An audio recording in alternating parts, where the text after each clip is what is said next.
முகத்தில் இருந்து சமைத்து வைக்கும் என் பிராணத்திலும் நான் நம்பிடுவனும் என் அப்பா புசித்த மனிதனும் எனக்கு விரோதமாய் எதிரே தன் குதிகாலை தூக்கினான் கர்த்தாவே நீரிடமே இறங்கி அவர்களை சரிகண்டு என்னை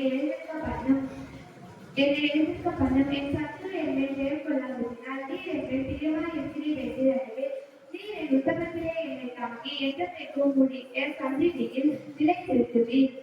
இஸ்ரவேலின் தேவனாகிய கர்த்தர் அனாதியாய் எந்தத்திற்கும் உள்ள சதா காலங்களிலும் சோதரிக்கப்படத்தக்கவர்.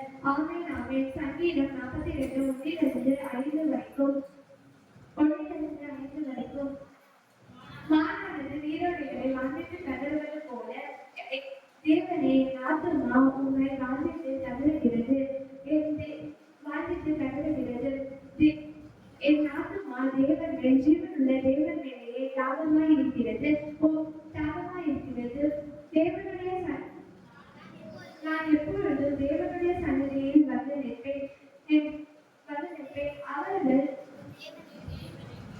உன் தேவன் எங்கே என்று